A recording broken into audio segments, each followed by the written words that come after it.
Hi, everyone. Welcome, and thank you for joining us for this conference session on Reconsidering Diversity and Sculpture. I'm Julia DeFavo. I'm Art UK Social Media Manager, and I'll be chairing this session. Just a bit of housekeeping first. The chat function is enabled during this session, but please put all of your questions in the Q&A function, and questions will be posed to the panelists at the end of the session. Closed captions are available thanks to live captioning by stage text, and a transcript will be available after the conference on request. You can click the CC button at the bottom of your screen to see these captions. The session is being recorded and the video will be made available on Art UK's YouTube channel in due course. We're going to be hearing from two speakers during this session, and then we'll join together to answer your questions at the end. First, we'll hear from Dr. Melanie Polledri, Curator of Art Collections Management and Access at National Museum Wales. Melanie works with the Welsh and international art collections to develop knowledge through exhibitions and research, as well as improving the accessibility of works. She specializes in and has written on late 19th and early 20th century British sculpture and Welsh national identity through decorative, cultural, and ceremonial art objects. Today, Melanie will speak about the unseen stories in National Museum Wales collection. Her presentation considers the question, in a post-colonial world, how do contemporary curators reclaim the collections built by their predecessors? Melanie?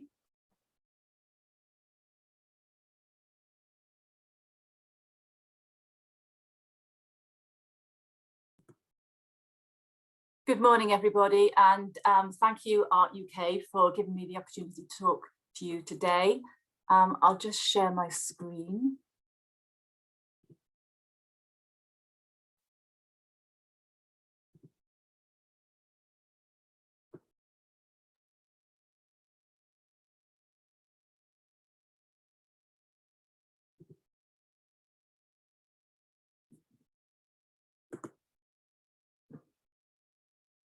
Okay, the title of my paper, Unseen, Unheard, refers to a recent sculpture display intervention held at Amgueddfa Cymru, National Museum, Wales, and this forms the focus of my discussion today. Following Art UK's sculpture photography project, many sculptures from the museum's large and wide-ranging collections have been reappraised. This includes works that are rare turn-of-the-century portrait busts of Black African people created by white male imperial sculptors. This paper considers how, by creating new dialogues, historical injustices can start to be overwritten but not hidden, as alternative diverse voices expose narratives that have been hidden for years beneath layers of imperial and institutional assumptions. I'll start by looking at the problems we face before considering Amgueddfa Cymru's approach and where this display intervention sits within emerging museum policies, before concluding with a short video of the display. The stories behind these works are difficult and problematic from both an institutional perspective, in that we have failed to adequately address the issues of the people they represent, as well as those who relate to the works. Clearly, we need to reconsider how best to curate these works. Amgueddfa Cymru's collection ranges from ancient to contemporary art. Many were collected at the turn of the 20th century when imperial prerogatives were at their height and imbued with cultural and racial bias. As such, they now sit uncomfortably within contemporary collection strategies. Mindful of the fact they are a legacy of Amgueddfa Cymru's nascent collection building policies, they are also a tacit reminder of the imperial racial tropes entrenched in many UK museum collections today. These works, along with their unseen stories, significantly impact upon our understanding of British imperial identities in Wales and further afield. Just as Catherine Grant and Dorothy Rowe point out in their recent survey in Art History's journal, public sculpture's role as catalyst has been instrumental in sparking public debate and change. Yet, while overshadowed by recent events, the role of the sculpted bust, whether for private collections or public institutions, is also provocative. These works then are important, and they are vital to broadening our understanding of British imperialism, and they need to be acknowledged as such. Yet this raises several questions. What do they say to visitors? What do they say to the people they represent? What do these stories say about the institution that holds them? And moreover, who should tell their stories? It has frequently been said that for all of us to get the most from visits to cultural institutions, we need to see something of ourselves and our histories in the nation's collections, not least as this enables a feeling of our own validation. However, in doing this, a worrying counter-development is emerging, a backlash politics that leaves curatorial staff and institutions open to wider condemnation by many who feel that so-called traditional British values are being undermined. Governmentally, Wales' position is, however, a little different to England, as Welsh government mandates actively support institutions in re-evaluating their collections. And such resistance, however, also misses the point that in contesting established and biased histories, a plethora of exciting opportunities are opened so that we can tell new and alternative stories. After the events of last summer, leading to the resurgence of the Black Lives Matter campaign, the question is raised as to how contemporary curators re-examine the legacy of collections built by their predecessors to draw out these alternative stories, especially when some of these early endeavours, based on assumptions of imperial superiority, are now considered at best inappropriate and at worst offensive and, let's face it, just plain wrong. While Amgueddfa Cymru's project has been in the pipeline for a couple of years, its resurgent activist agenda is now more relevant than ever. Based on the assumption that culture is a human right, Amgueddfa Cymru's policy in consultation with community groups is about democratically recognising and learning from art or objects in the collection and the past events that relate to them. This sculptural display intervention highlights how curatorial approaches are changing towards inventionist community-involved approaches.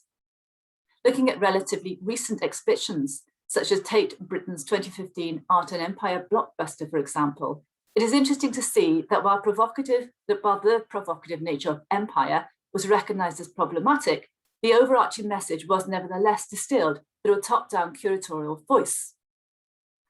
I think now, rather than relying on the institutional authoritative voice, multiple diverse voices are increasingly heard. After all, as I mentioned above, within a museum context, the collection should and must represent the people it serves. We should all see how our stories fit with the histories of our nation, however uncomfortable that may be for some. This display, funded by the HLF Hands-On project through the Welsh strand Kick the Dust, brings these works together for the first time in a unique and thought-provoking way by engaging and empowering local youth communities from all backgrounds, but especially racialized communities. It is their input that starts to reclaim the unheard histories embedded within these sculptures and brings them to the attention of a wider, diverse audience. With startling clarity, their engagement exposes the legacy of imperial violence and hegemonic culture exclusion of 19th century white male authoritarianism. Before I talk about the display, I will just introduce the works and their artists. As mentioned, they're rare portrait busts of 19th century Black African men. They were created by white male artists, Welsh Royal Academy sculptor William Goscombe John and his close friend, the Victorian explorer turned sculptor Herbert Ward. Ward incidentally formed part of H.M. Stanley's rear guard on the infamous Emin Pasha relief expedition in 1886. In contrast, we have a 20th century artist, Ronald Moody. He was a Jamaican-born sculptor specialising in wood carvings. Moody came to London to study dentistry in 1923. However, the British Museum's collection of non-Western sculpture changed his career path. He decided to become a sculptor and successfully taught himself. This is Bhukani. He is one of 6 Congolese pygmies brought to Europe and shown in what was then a hugely profitable business to the British public in towns and cities throughout the UK. While they mainly appeared in music halls, they were also shown at Parliament, Buckingham Palace, and even Glasgow Zoo. They underwent extensive examination, as this photograph here demonstrates, and were treated by white Britons of all classes as a curiosity. They were peddled as one of the links in the human evolutionary chain, leading to the arrogant perception of the ultimate human perfection, that is, white man, of a certain class, of course. In 1925, it's worth noting that Goscombe John initially offered the bronze bust to the National History Department of the museum. And here we can see the idol maker and the Aroimi type. The Aroimi type is on the right of the screen. And this was based on drawings that Herbert Moore made of the people he met while on his travels in the Congo. He would later settle in Paris, and he used African models there to stand in for the people he drew. He produced many life-size and smaller sculptures, all documenting the people he met. In Paris, He filled his studio with his souvenirs from his travels and sculptures and welcomed visitors to his studio to see them. He also traveled widely, giving talks on his travels. Maud was shocked at witnessing the treatment of the Congolese people by the Belgian the Belgian Congo Free State, which was then colonized by the Belgian king. And this led towards instrumental involvement in setting up the Congo Reform Society with Roger Casement, pictured here with the beard, and also Edmond de Morel. The society opposed the appalling practice of forced labor and raised concerns on public and political platforms. In contrast to these imperial busts, we also have a more recent acquisition, Moody's head of Paul Robeson. And here we see the bust that represents the well-known singer, actor, and activist and athlete who famously championed the cause of Welsh miners. Alongside these other works are included. This includes Ward Idolmaker and 3 female sitters already on display in the Rotunda, and all related to Goscombe John. Martha Weiss is a bronze portrayal of the artist's wife as a young woman. 13 is a marble bust of the sculptor's daughter at that age. And then we have the marble bust age. And while this is a general depiction of old age, the sitter was also Goscombe John's mother-in-law, Clara. So in approaching this project, we decided on a series of youth-based workshops aimed at local communities, and we set these up along with an historian and an Amgueddfa Cymru curator. Along with the workshop participants, we explored these works by asking the questions, what am I to you, and does it matter if it's true? Artist and young producer Amgueddfa Mohammed was invited to poetically respond to the workshop outcomes. The display is installed in the Rotunda Gallery, and this is a circular gallery on the first floor at our Cardiff site. And it mainly houses sculpture from the 1900s, especially those by William Goscombe John. The original display there was outdated and inappropriate, as Amgueddfa explains, and I quote, "The Rotunda contains sculptures in the form of portrait busts of white men and women displayed on custom-built plinths, as well as one bust of a man from the Congo who, unlike the other sitters, was in an unlit display cabinet. Until this display, this bust was the only bust of a Black person on display throughout any of the museum's galleries." At the workshop, following keen discussions around race, gender, and colonialism, participants wrote personal and emotive responses to the works. A vote was held on what the participants felt should be displayed in the galleries and what they believed should be taken off and why. Apart from Moody's head of Paul Robeson, the workshop participants felt that the people represented in these works were classed as objects and identified only through association with empire, colonialism, or through Goscombe John. They wanted to highlight the sitters as individuals in their own rights through their stories and experiences. Amgueddfa explained that, and I quote, "Removing 3 of the busts on display and replacing them with Paul Robeson and an Aroimi type activated a different story that interacts with the other type busts on display," unquote. Her response has led to this sound and visual mediation. Her poetry is printed onto perspex print covers and placed beneath each work. As the Rotunda is acoustically interesting, a sound installation was also introduced that gave these silent heads voices that literally echo around the walls. This includes reflective recordings collected by Amgueddfa, as well as archival soundtracks. For example, we can hear Paul Robeson as he speaks to the miners of Fourth Call. Bhukani sings traditional songs of his tribe, and workshop participants talk about their chosen works. So where next? As a National Museum, it is our responsibility to ensure that the collections are accessible and relevant to all our visitors. After all, the collection belongs to the Welsh nation. We need to encourage those who feel excluded from the museum to find out that they are very much included and represented, especially if that means, and here I paraphrase Dr. Zira Jemaboy, who aptly puts it that by decolonialising the collections, we are airing our dirty linen in public to acknowledge the fact of former colonies and its contemporary repercussions. We are starting to re-examine the collections, and while this is so far the only sculptural re-evaluation, many of the projects are now taking off. And so to end, the last word goes to Amgueddfa in this brief video of the display.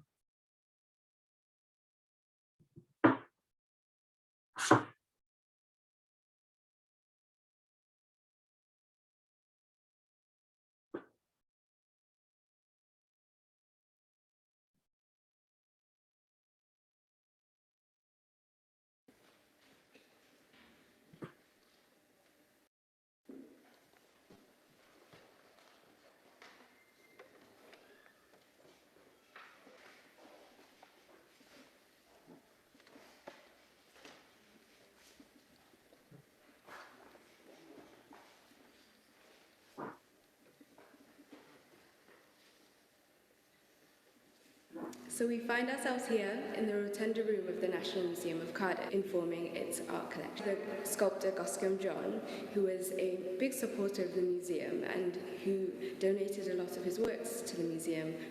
The British New Sculpture movement, which Glasgow John was a leader of, was really interested in naturalistic representations of the human body, which is quite clear to see in this famous sculpture of his, which is Morpheus, the Greek god of dreams.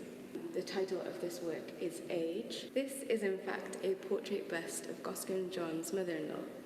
And one of the reasons that we will also be exploring what it means to be a specimen and the role that stereotyping and categorizing has played in Glasgow John's career.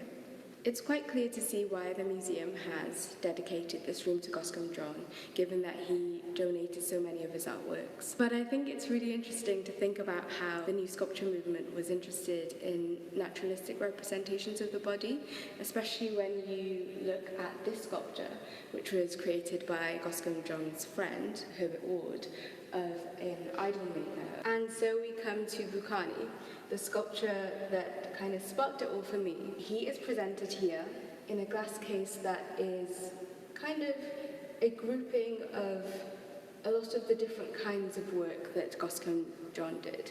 He is also the only portrait bust in this room that is currently presented not on its own custom-built plinth, moreover as a specimen of a type of human, rather than being valued as a human being in and of himself.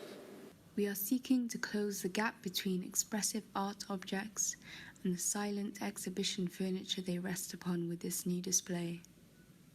These plinth covers speak to the stories of the people who rest on them and ask questions that the placards can't hold. The space between personhood and archetypes, where often ignored truths reside. This sound art installation completes the redisplay and paints a series of audio portraits that hold up a mirror to the neutral tellings of history and what they fail to share, filling the ambient space with public domain audio footage and reflective recordings done by the community, collected and reworked by the artist. Look at this bust, a word now conveniently thrust on what was first called a specimen, a study of the form, for this man was not considered the norm. In a world of whiteness and a world of Western rightness. Look at the sculpture of the Arumi type and think about the exoticism and the violence that it perpetuated against African people, such as the Congolese people. Think about how much the sculptors and the people of the West benefited off of them, stole from them. Does that make you feel something? The subject, Robeson, has so many links to Wales. He was even a major supporter of the Welsh miners. He supported them when they went down to London to protest. He performed at the Eisteddfod in solidarity with the miners. My warmest greetings to the people of my beloved Wales, and a special hello to the miners of South Wales.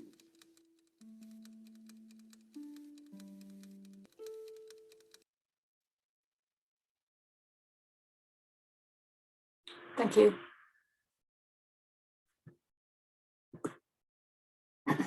Thanks, Melanie, and thank you for giving us so much insight into the importance of visibility and decolonizing the museum, and how it's not just about making something visible, but about the context in which we make those things visible and those people and all people visible in museums. Next, we're going to be hearing from Dr. Susannah Thompson, Professor Susannah Thompson, art historian and head of doctoral studies at Glasgow School of Art. Her research interests focus on interdisciplinary and feminist approaches to art criticism and broader forms of art writing and contemporary art in the UK, particularly in Scotland. Susannah will be speaking about the rediscovery of a bust of Christ by Edmonia Lewis. Her presentation will raise broad questions about the histories of sculpture and also explore why this bust had to be rediscovered, even though Lewis was an acclaimed sculptor during her own lifetime. Just a reminder that you can put questions for either speaker in the Q&A function, and we'll get to those after Susannah's presentation.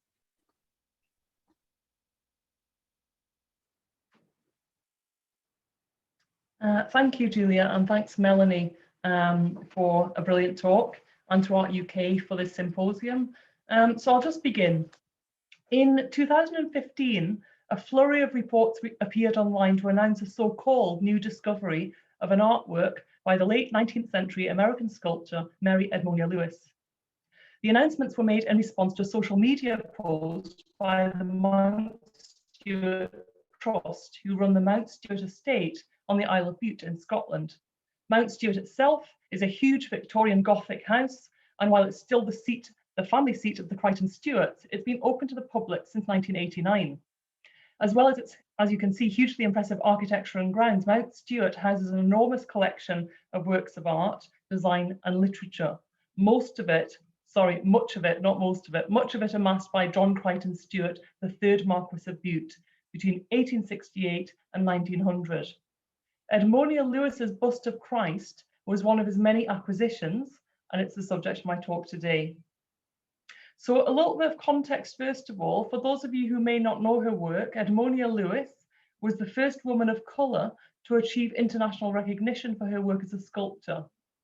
Born in Greenbush, New York, to an African-American and First Nation Chippewa mother and an African-American or West Indian, possibly Haitian father, both parents died when Lewis was a child, and she was brought up by her mother's Chippewa sisters in the region of Niagara Falls until she was 12.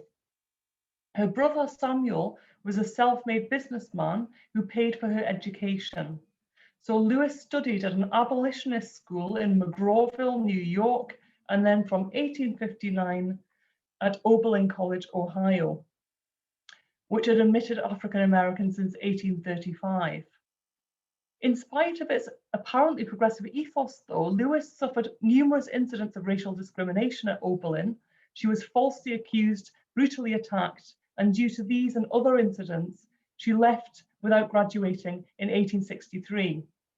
On the advice of Frederick Douglass to go east or abroad, she moved to Boston and embarked upon her career as an artist before then leaving for Italy in 1865. So it's important to note that she had no formal training in sculpture and received only basic informal guidance from established sculptors such as Anne Whitney and Edward Brackett in Boston. So Lewis initially made her name in Boston through the production of portrait medallions and portrait busts of abolitionists and Civil War heroes such as Robert Gould Shaw, John Brown, Wendell Phillips, and so on. And she was treated as something of a novelty by the white liberal abolitionist community in Boston. It was a success of this bust, this portrait of Shaw, the leader of the first Black regiment in the Civil War, along with money saved from a teaching job in Richmond, Virginia, that enabled her to finance a move to Italy in 1865. Although she traveled back to the USA frequently for exhibitions and sales, she'd be based in Rome for the rest of her professional career before moving to Paris and finally to London in 1901, where she died in 1907. So how does the story of Edmonia Lewis connect to the Marquess of Bute and Mount Stewart? Why was Lewis's bust of Christ deemed an exciting discovery in 2015? And why did the sculpture, one of only 2 works by Lewis in UK public collections, disappear from view? A little more context. So Lewis's relocation from America to Italy in 1865 followed by then established pattern. From the 1820s onwards, Italy had become home to a steady flow of American neoclassical sculptors, including figures such as Hiram Powers and William Wetmore Story.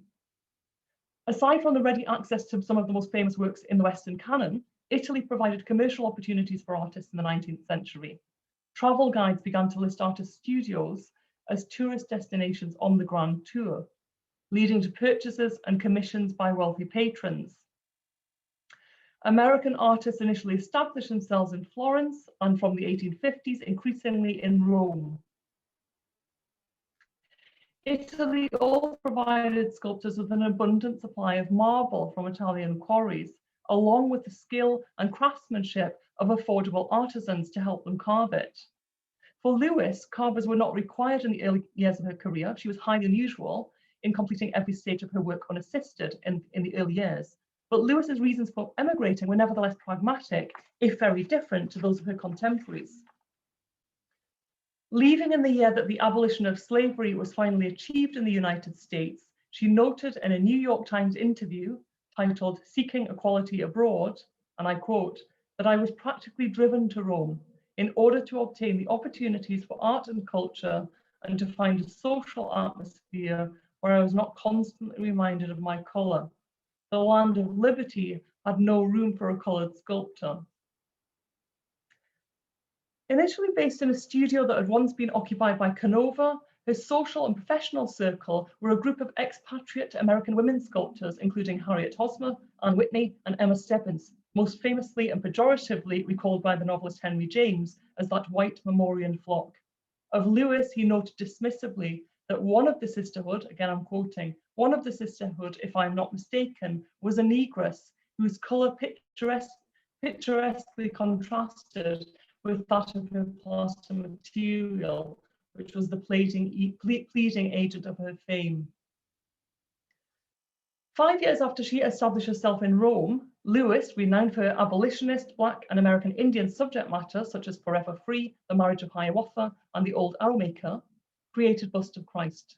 So again, how did this work, made by a Black and American Indian woman in Rome, come to be in the private collection of an eccentric aristocrat on a small Scottish island?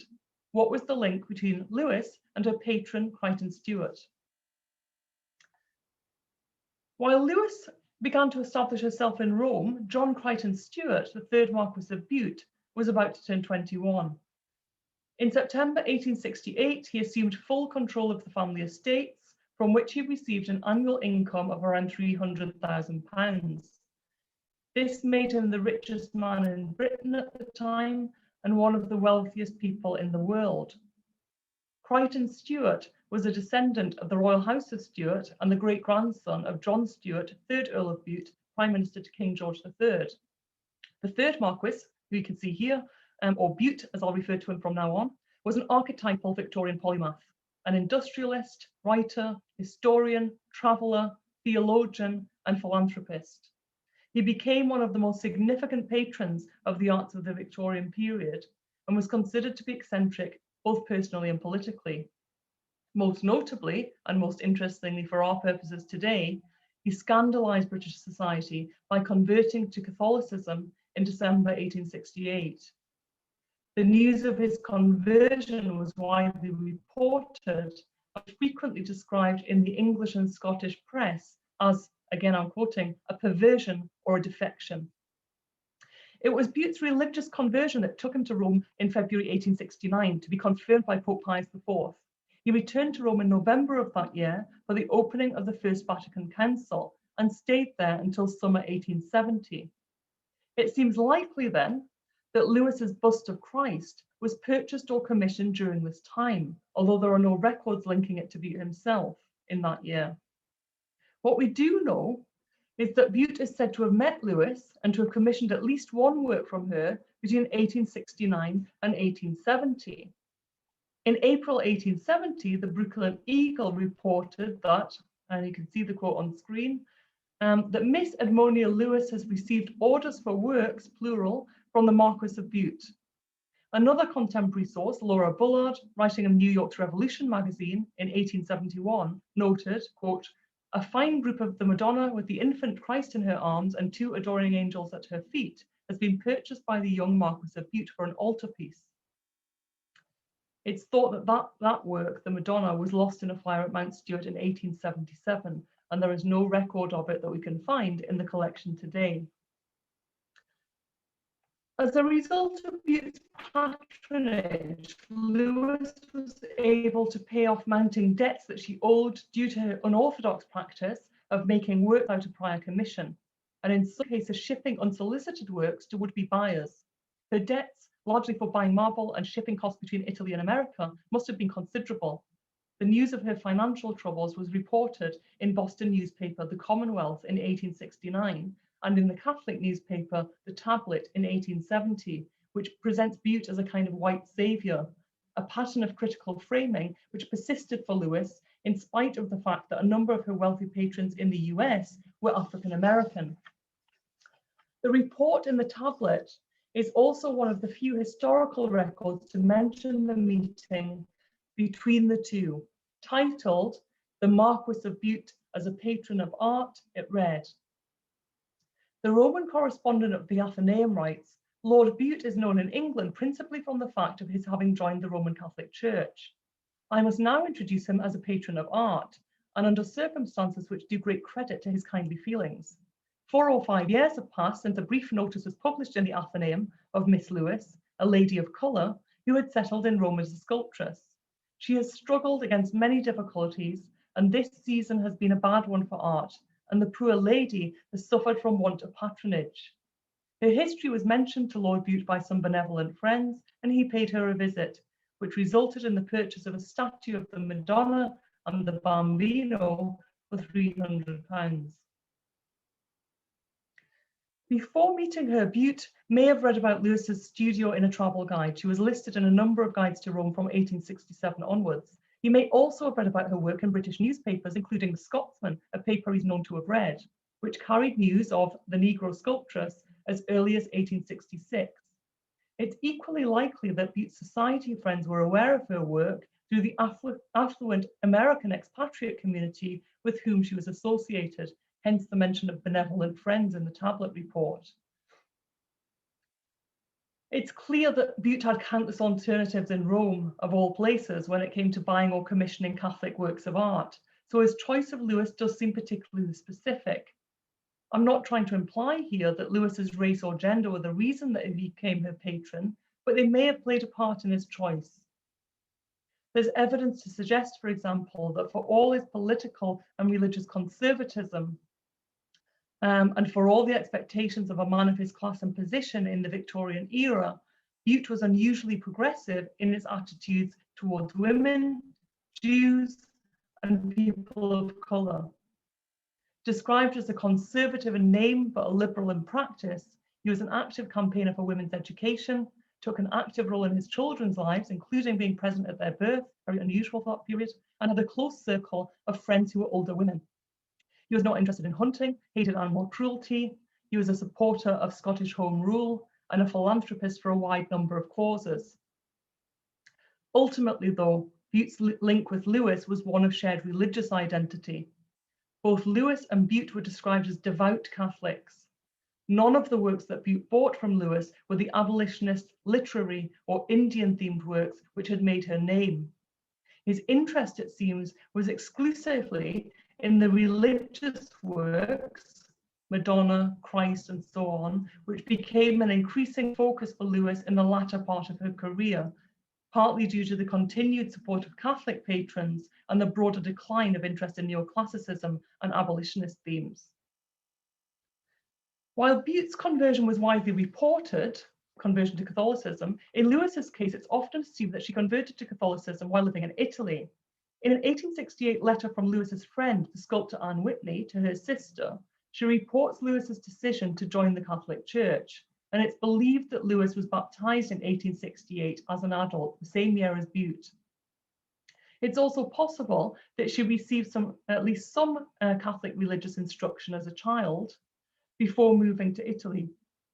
A number of newspaper interviews of the 1870s and 1880s refer to her as having been Catholic before she left the USA.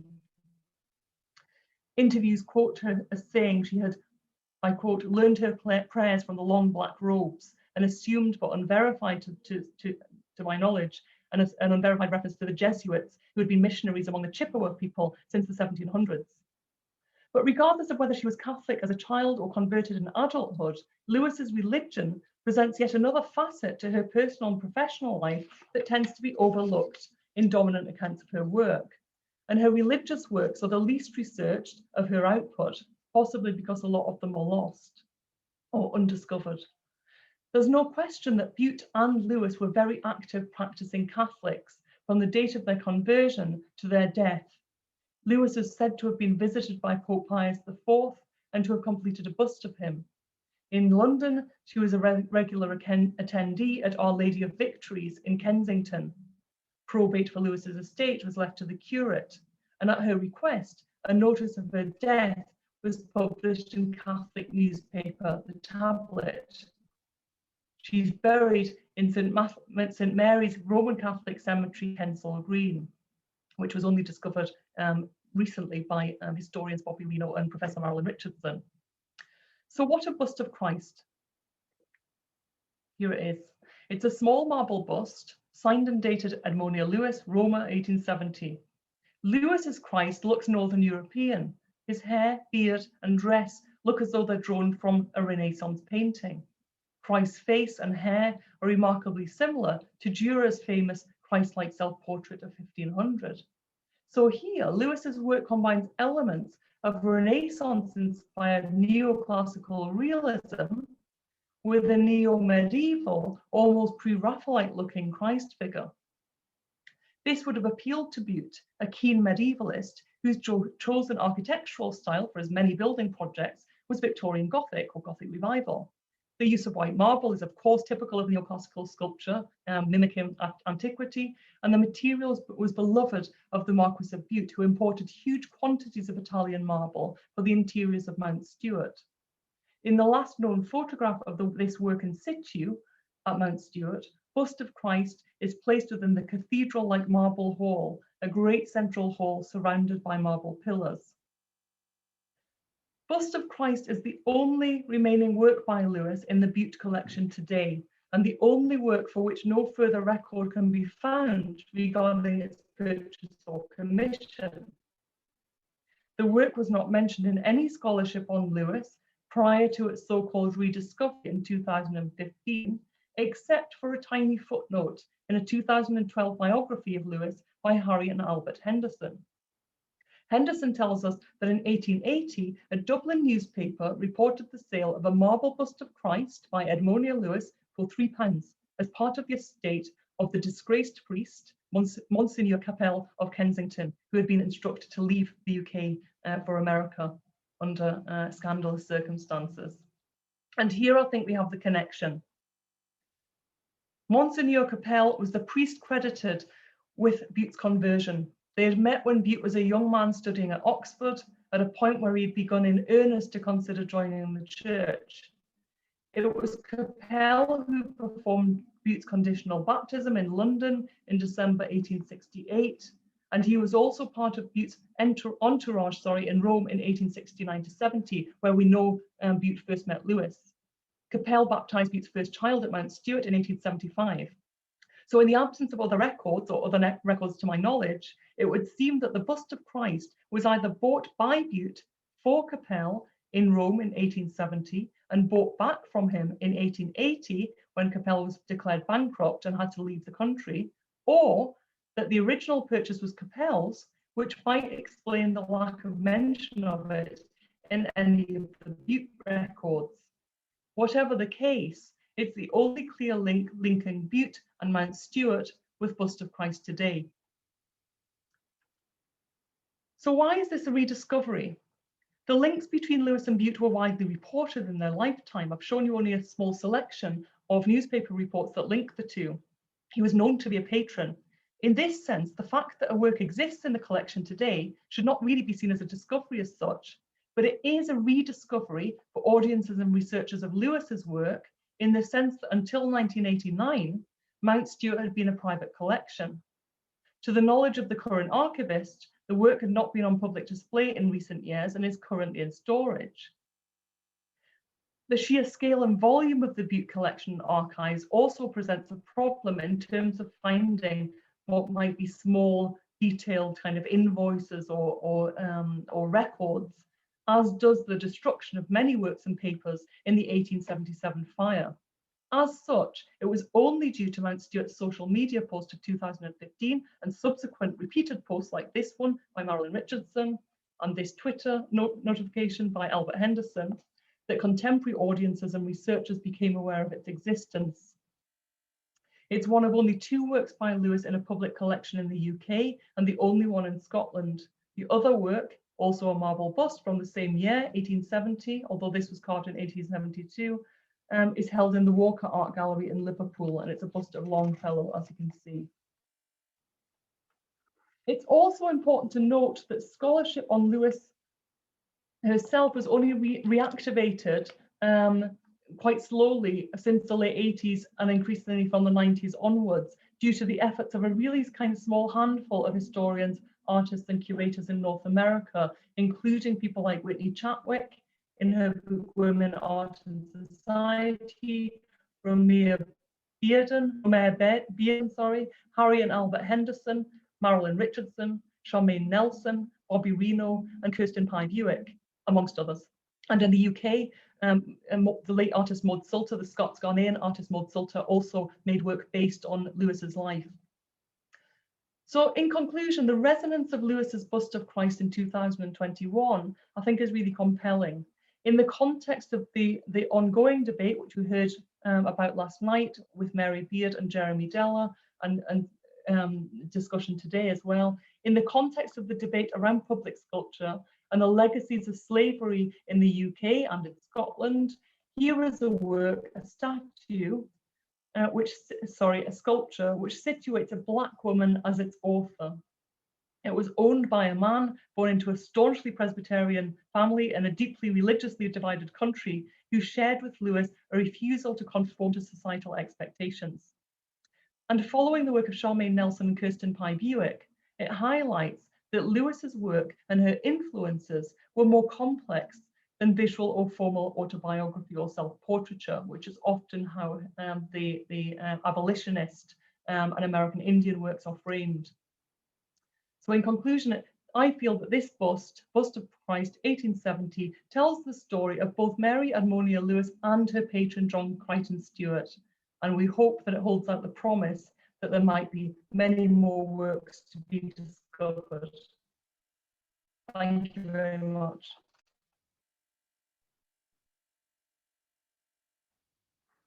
Thank you, Susannah. And now we'll bring back Melanie as well for a question and answer period. We'll try to get to as many questions as we can. You can still put questions in the Q&A chat, and we'll get to as many as we can. We have a question from Melanie about the display that you talked about. Is that going to be on permanent display, or will it be a temporary display? The timing of this display actually was really hindered by COVID and lockdown. And just as we had installed it, literally within days, everything was shut. So it's certainly going to be around for quite a while. It's not going anywhere at the moment. And we're hoping to develop on this and look at other works. We've got various other works in the collection as well that really need to be re-examined in a much more sort of democratic way, involving local communities and getting people on board. And we're doing other works as well, sort of what to do about Picton, General Picton. We have a huge portrait of him. And there's lots of really interesting work going on at the moment, and this is forming part of that. But it's certainly going to be on display for a while. That's great, and I think it's great to point out too that you're both giving specific examples, but that there's much more work to be done, and that is being done to decolonize the museum space. Our next question is about Edmonia Lewis's training and how she was not formally trained and maybe didn't have access to models. Could you speak a bit more about that, Susannah? As I said in the talk, what I think is really interesting about Lewis is she was one of the few people in her circle in Rome to have been educated to the level that she was, but not in sculpture. I think there is one drawing from her time at Oberlin, and we know she was interested in art, but no formal training in either Rome or in Boston. So she had some help and some feedback, some critical feedback from friends amongst her circle, but no formal training at all. And this was in part due to her gender, but also in part due to the fact that she was of Black and First Nation heritage. Is that correct? She didn't study art. She obviously attended Oberlin College, as I said, but it wasn't a kind of specific, as far as I'm aware. Marilyn Richardson has done some work on her education, and she left without graduating, under very difficult racially motivated circumstances. But obviously, I think women, in terms of gender, I think women were excluded from life drawing and working from life.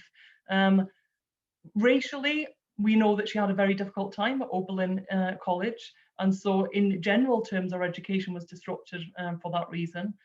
Specifically with art, it's more the case that she became interested in art really as in terms of career after she left education. Thank you.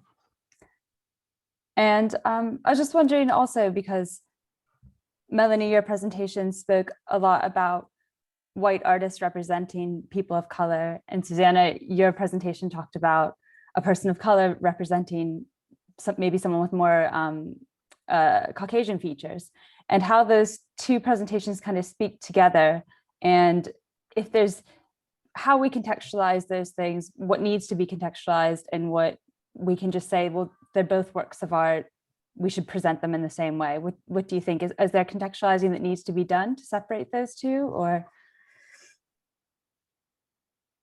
Shall I go first? Yeah, go on then. I think for me, yeah, I think the Bust of Christ, sorry to be negative about Edmonia Lewis's work, but it's not her best work. It's you could miss it if it was part of a larger collection. It's a small bust of Christ amongst many other Catholic objects or religious objects. So it is the context that's interesting for me there, and the story of the woman behind the work. But she was much more well known for depictions of African American people and for American Indian people. So she's really renowned for works of people of color.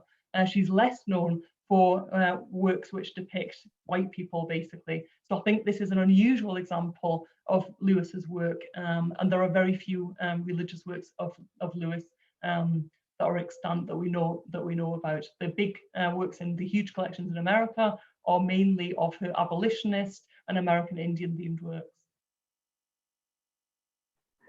That's really interesting, actually, Susannah, because it would be good to know who commissioned the works of non-Western people and where they were intended to go for display. Because a lot of the works that excuse me, we found looking at that are by white, usually male sculptors, these works sorry, have had very specific roles as sort of documenting specimens, which is it's a really awful way to look at it. And another very active business was the life cast, and a lot of non-Western people would have life casts taken of themselves, used as this kind of pseudo-scientific sort of library of types that they would keep in there. And I was just wondering how Edmonia's busts or portraits or statues were used. Just really interesting. In the early part of her career, she was working obviously in 1865. I think she started about 1863. So she was working initially in the lead up to the abolition of slavery. She was working in Boston, a center for abolitionist activism. She was picked up as somewhat of a novelty by the white liberal abolitionist community. And she made her name not through commissions initially, but by just making the work and then trying to sell it. So she sold plaster casts of the portrait medallions, and then she went on to kind of make a bust and then try to sell it. And she was quite unusual in her circle for often making works that hadn't been commissioned or that had been made and then purchased.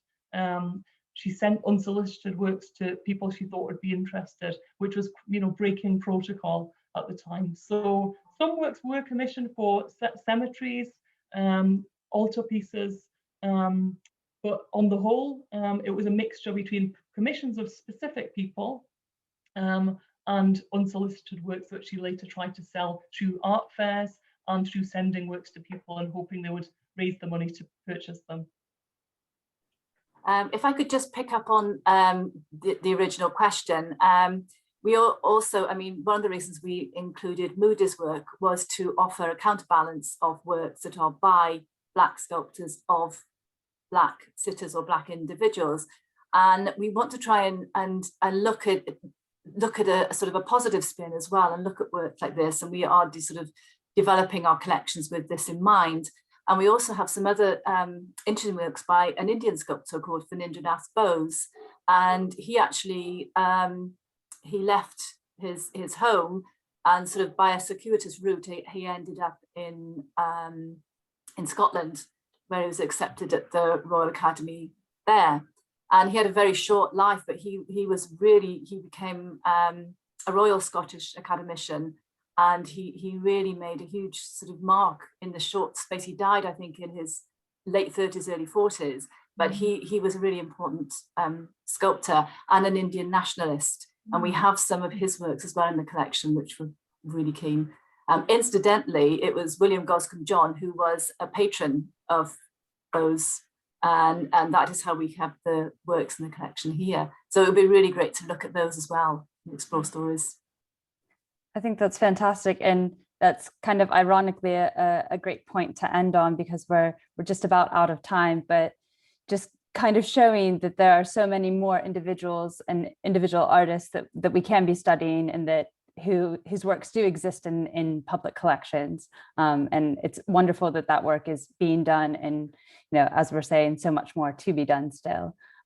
There's a lot of really great questions in the Q&A. I'm really sorry we can't get to all of them. A lot about how we use language, how we see decolonizing the museum as a whole and decolonizing public spaces with statues. We apologize that we can't get to all of those, but we're happy that we've been able to have the conversation that we have had today. And I want to thank Susannah and Melanie for your really insightful talks today.